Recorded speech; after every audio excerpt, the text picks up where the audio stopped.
This is specifically for the reverse light. So as you can see, it's a little fancy. It has 360 LEDs all around and coming out from the middle too, as kind of like projector bulbs. So they should be a little brighter when I put it into reverse, and especially at night makes it a lot easier to see things.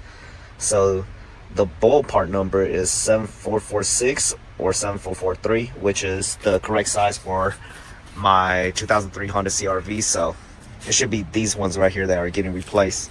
So if you guys never replaced these bulbs before, I am going to show you guys how to do that. So here we go. All right, first things first, as you guys can see, it is nighttime, so I do have the flash on the camera on, but there's only two tabs that you have to get. So these ones, there's one right here, and then there's another one down here, and all you have to do is just get a flathead and get to it. The other one, there's supposed to be a little cover, but that's one of them, and then the other one's up here, and they all have a 8mm screw. So as you guys can see, I already got tools set up. So this one I probably could do it without the extension.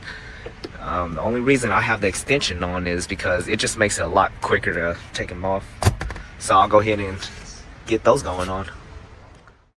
It's a little messy, but I just want to show you guys how the bulb looks in person. Focus, there we go.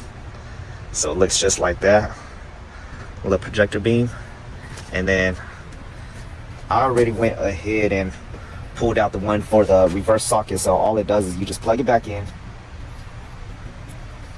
and it should just snap back in. All right, and I know it's a little tough to see, it's a weird angle, but basically you just stick it in pretty much the way you pulled it out, and just put it in and twist, and it should just lock and stay in, and then you're just going to reinstall the thing.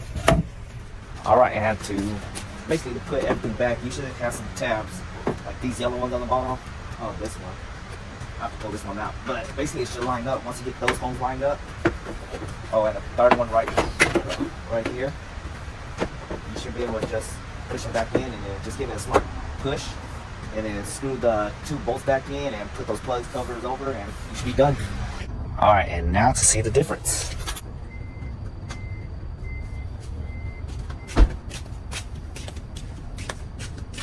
So you guys can see this is super bright, and if we look at the reflection along the garage door, it is super bright. Big improvement, especially when you have tinted rear windows. It makes it pretty hard to try to see out at night. That is why I have two reverse cameras, and these LED lights will definitely help out seeing my rear when I back out. So this would definitely help and go a long way. Stop.